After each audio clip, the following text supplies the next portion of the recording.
Sungguh miris ulah bapak dan anak satu ini. Bukannya mengajarkan anak untuk mencari rezeki halal, malah mengajak anaknya mencuri. Awalnya, kedua pelaku terekam CCTV berjalan kaki sambil mengamati situasi di gang sempit permukiman warga Rawabuaya, kawasan Cengkareng, Jakarta Barat, Minggu dini hari. Mendapat sasaran motor metik yang kuncinya masih tertinggal, kedua pelaku langsung beraksi. Bapak sebagai eksekutor, sementara anak perempuannya bertugas mengamati situasi. Agar tidak ketahuan oleh korban dan warga, kedua pelaku mendorong sepeda motor yang dicurinya hingga keluar gang. Itu motor hilang, Bang. Pikiran kita namanya motor ya, kita masih satu keluarga, pikir dipinjam sama abangnya karena bekas abangnya beli lauk. Pagi-pagi kita periksa motor semuanya, kok ini motor satu kurang. Kita bangunin yang punya motor, adik saya. Ternyata pikiran dia dipinjam abang saya kali gitu. Akhirnya ditelepon abangnya pulang. Dia lupa kunci motornya juga katanya nggak ada. Kita lihat CCTV, ternyata motornya kuncinya ada di motor. Pencurian kendaraan bermotor di permukiman ini sudah 2 kali terjadi dalam sepekan terakhir. Korban telah melaporkan pencurian motor miliknya ke Polsek Cengkareng, Jakarta Barat dengan menyertakan bukti rekaman CCTV. Dari Jakarta, Rizky Paluvi, iNews melaporkan. Ada pengedaran uang palsu. Seorang pria diajar warga dan pengemudi ojek online hingga babak belur di depan sebuah ruko di Kecamatan Cilengsi, Kabupaten Bogor, Jawa Barat. Pria itu diduga mengedarkan uang palsu dengan target ojek online. Ini orangnya nih, yang mengedar uang palsu. Modusnya mengedarkan uang palsu dengan cara memesan ojek online dengan jarak dekat. Bawa aja kantor polisi. Bawa aja. Saat transaksi, ia menggunakan pecahan uang palsu senilai Rp100.000 agar mendapat kembalian uang asli dari korbannya. Nggak tahu, tanya ada motor nggak dia? Khawatir amukan warga dan pengemudi ojek online tidak terbendung, pria tersebut dibawa ke kantor Polsek Cilengsi guna menjalani pemeriksaan. Modusnya itu mencoba ngodar ojek online. Dan setelah melakukan pembayaran dengan uang pecahan 100.000, diterimalah dengan ojek online. Nah, otomatis ini pelaku lagi nungguin kembalian nih. Nah, di saat itulah ojek online itu mengetahui bahwa uang itu palsu. Diduga, upaya terduga pelaku mengedarkan uang palsu bukan pertama terjadi dan telah banyak korban pengemudi ojek online lainnya. Dari Kabupaten Bogor, Jawa Barat, Cahyat Supriyatna, iNews melaporkan.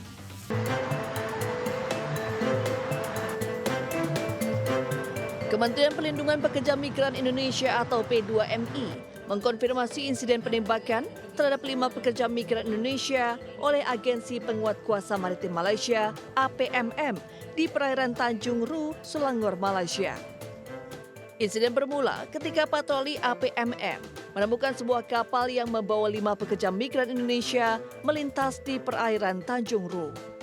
Petugas kemudian melepaskan tembakan yang mengakibatkan 1 pekerja tewas di tempat, sementara 4 lainnya terluka dengan salah satu korban dalam kondisi kritis. Kementerian P2MI melalui Wakil Menteri Perlindungan Pekerja Migran Indonesia, Christina Aryani, mengecam keras tindakan APMM yang dinilai menggunakan kekuatan berlebihan dalam menangani pekerja migran. Christina menegaskan tindakan semacam ini tidak dapat dibenarkan dan bertentangan dengan prinsip-prinsip kemanusiaan. Kementerian Perlindungan Pekerja Migran Indonesia memastikan terus berkoordinasi untuk memberikan pendampingan bagi para korban. Ya pemirsa, arus lalu lintas di Simpang Gadok Bogor, Jawa Barat mengingat di momen libur Isra Mi'raj dan juga Imlek 2025. Pantauan kami sejak tadi pagi sampai dengan malam hari, arus lalu lintas di Simpang Gadok Bogor, Jawa Barat terpantau sempat terjadi kepadatan di pagi hari. Mengingat di pihak polisian juga sempat melakukan rekayasa lalu lintas seperti halnya ganjil genap yang diberlakukan pada pagi hari di pukul 6 sampai dengan pukul 8, kemudian melakukan rekayasa lalu lintas one way atau sistem satu arah yang diberlakukan dari arah Jakarta Jakarta menuju ke puncak. Kemudian juga sistem satu arah kembali yang diberlakukan di sore hari sampai dengan malam hari ini dari arah puncak menuju ke Jakarta. Kemudian kalau pantauan kami sejak tadi pagi sampai dengan malam hari ini di Simpang Gadok Bogor Jawa Barat masih didominasi oleh kendaraan pribadi, baik itu kendaraan roda 4 dari arah Jakarta menuju ke puncak maupun dari kendaraan beroda 2 dari arah Tajur menuju ke puncak. Kemudian kalau informasi yang kami terima penuturan dari masyarakat sendiri yang menyampaikan memang puncak masih menjadi destinasi favorit untuk mengisi momen libur Isra Mi'raj dan juga Imlek 2025, mengingat puncak juga memiliki beragam macam wisata, seperti halnya wisata kuliner, wisata alam, bahkan wisata anak dan juga wisata keluarga. Kemudian juga pihak kepolisian juga menyampaikan sejumlah himbauan yang disampaikan seperti halnya untuk para pengemudi tetap memastikan kondisi fisik secara baik dan tentunya juga memastikan kembali kondisi kendaraan secara prima dan memastikan juga saldo e-tol tercukupi agar tidak terjadi ketersendatan kendaraan dan juga tetap berhati-hati dalam berkendara di momen libur Isra Mi'raj dan juga Imlek 2025. Dari Bogor, Jawa Barat, Henry Afrila dengan juru kamera Raga Firdaus dan Oki Mahendra, iNews melaporkan. Pemirsa, libur panjang periode Isra Mi'raj dan Imlek tahun 2025 digunakan masyarakat untuk melakukan perjalanan ke kampung halaman, salah satunya menggunakan mode transportasi kereta api. Dibuktikan dengan adanya lonjakan penumpang di KAI Daob 1 Jakarta. Dan di stasiun Pasar Senen sendiri pada hari Senin memberangkatkan 27.000 penumpang.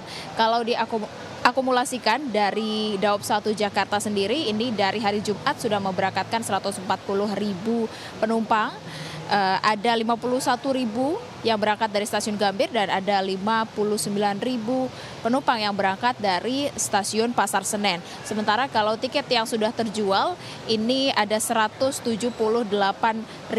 tiket dengan okupansi 79%. Ini artinya masih ada sekitar 20% tiket yang masih tersedia atau yang masih diperjualbelikan. Dari tiket yang tersedia tersebut ini dari PT KAI Daob 1 Jakarta sendiri memberangkatkan 411 keberangkatan kereta api. Sementara nanti diprediksi 2 hari terakhir untuk periode libur panjang Isra Mi'raj dan Imlek, yakni tanggal 28 dan juga 29, ini diprediksi akan menjadi puncak arus balik dari beberapa kota di Pulau Jawa menuju ke Jakarta, salah satunya stasiun Pasar Senen, karena banyak sekali calon penumpang atau masyarakat yang memilih menggunakan mode transportasi kereta api karena nyaman, mulai dari pemesanan tiketnya yang sudah bisa dilakukan secara daring atau online, kemudian untuk gerbong keretanya juga yang sudah bersih dan juga nyaman, dan praktis untuk pelayanan mulai dari pemesanan tiket hingga keberangkatan kereta api. Dari Jakarta, Jen Cahyandi bersama juru kamera Andri Setiawan, iNews melaporkan.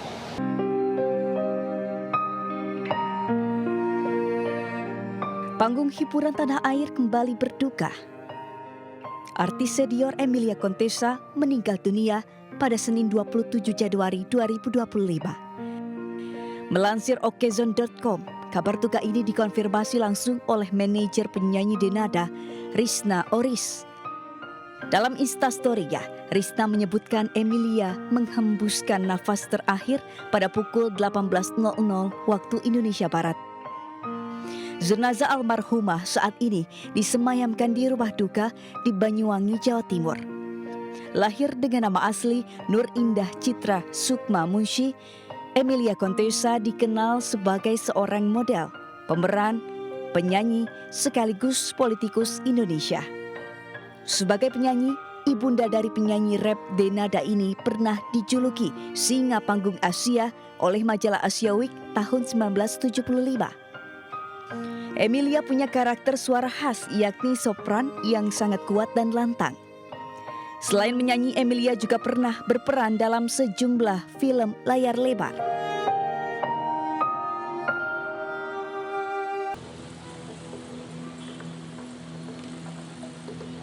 Pemirsa, pemandangan kawasan Malioboro, Yogyakarta yang dipenuhi oleh wisatawan dari berbagai daerah kembali terlihat pada momen libur panjang Isra Mi'raj dan Imlek tahun 2025 ini.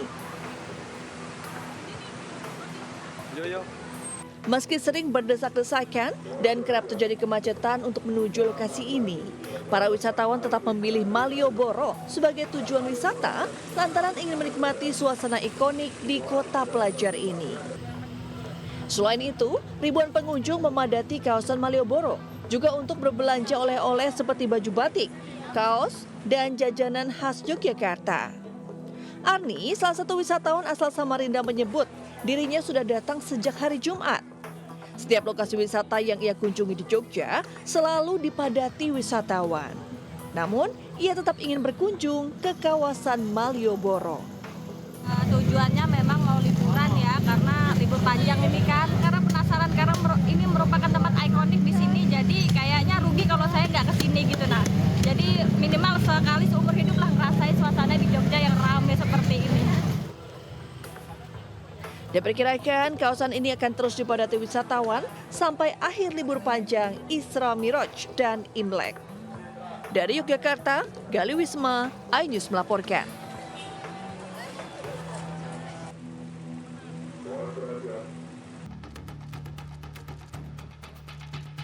Presiden Republik Indonesia Prabowo Subianto disambut upacara kenegaraan saat memenuhi undangan Raja Malaysia yang di Pertuan Agong Sultan Ibrahim kemarin.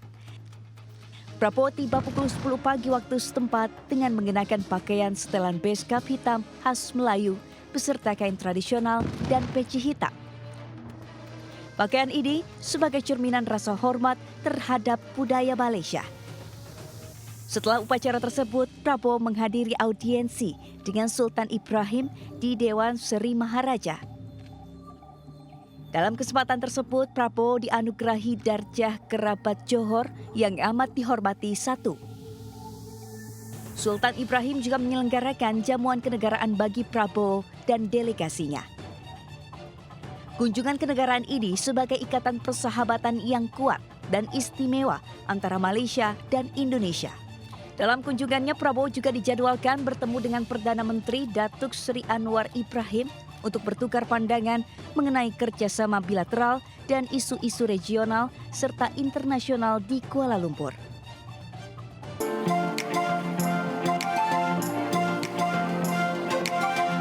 Ya bagi pecinta ikan, tempat ini layak banget untuk dikunjungi. Karena berbagai jenis ikan laut dapat dengan mudah ditemui dan diajak berinteraksi. Tuh, lihat aja. Cuma bermodal makanan ringan, ikan-ikan beraneka warna ini sudah berkumpul dengan sendirinya. Tapi jangan ditangkap ya, apalagi buat digoreng.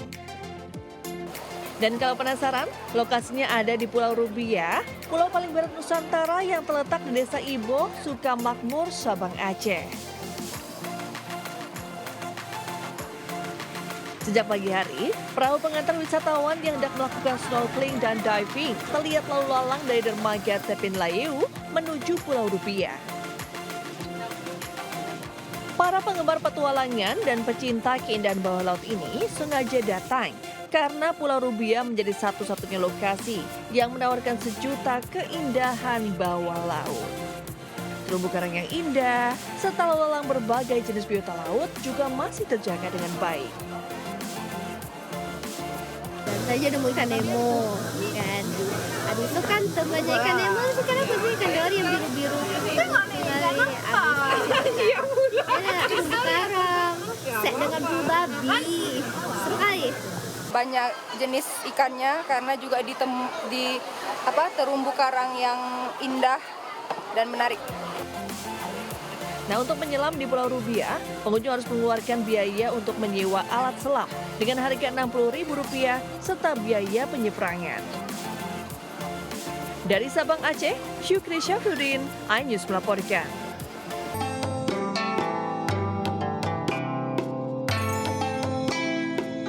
Perayaan Tahun Baru Cina atau Imlek mendatangkan berkah bagi produsen kue keranjang. Salah satunya, produsen kue keranjang di Jalan Tukangan dan Rejan, Kota Yogyakarta yang kebanjiran pesanan. Tak tanggung-tanggung, tingginya permintaan kue keranjang pada perayaan Imlek tahun ini membuat produksi kue keranjang di sini mencapai 1,5 ton. Berdiri sejak 1960-an, Pembuatan kue keranjang di sini secara turun-temurun masih dibuat secara tradisional. Semua proses pembuatan kue masih dengan cara manual atau menggunakan tangan manusia. Proses memasaknya pun masih menggunakan kompor minyak tanah selama 7 jam. Proses tradisional ini masih dipertahankan untuk menjaga cita rasa yang khas. Sulistiawati, generasi kedua produsen kue keranjang tukangan ini, dibantu oleh 6 karyawan. Setidaknya dalam sehari menghabiskan 200 kg bahan adonan tepung dan juga gula. Oh, sudah 65 tahun yang lalu dari orang tua saya. Untuk tahun ini produksi berapa ton? 1,5 paling. 1,5 ton di sini. Kalau pengiriman ini sampai mana saja sih penjualannya? Sampai Gonggong, Malang, Semarang, ya. Rasa yang khas dari kue keranjang Jalan Tukangan menjadi legenda di Yogyakarta. Untuk 1 kilogramnya dibanderol dengan harga Rp54.000. Dari kota Yogyakarta, Gali Wisma, iNews melaporkan.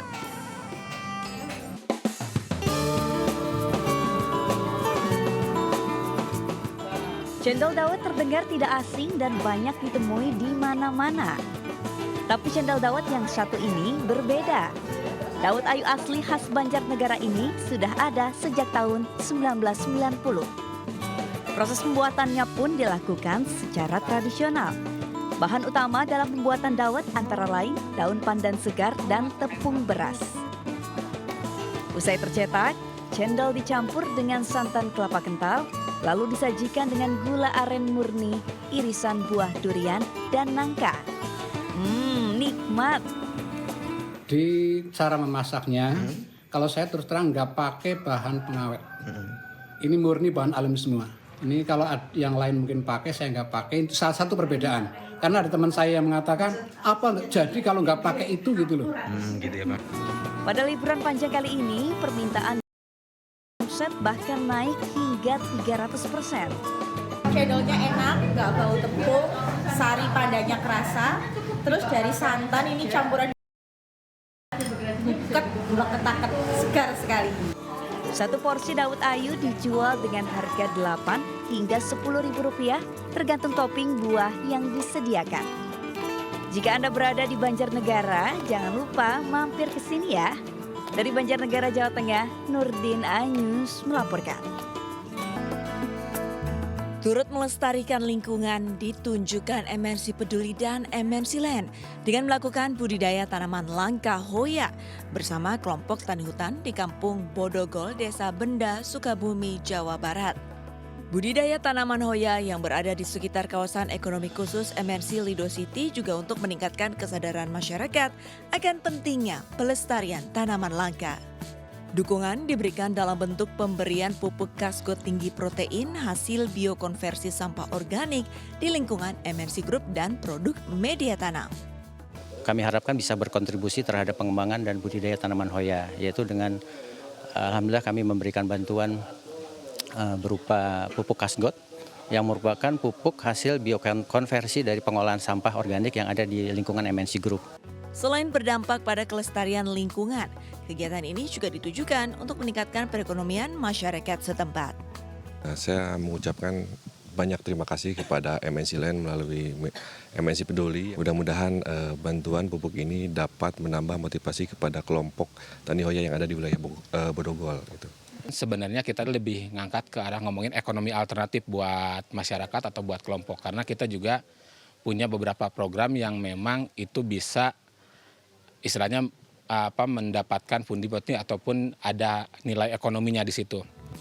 Berfungsi mengurangi kadar polutan di lingkungan sekitar, budidaya tanaman Hoya diharapkan juga memberikan dampak positif bagi kesehatan dan perekonomian masyarakat.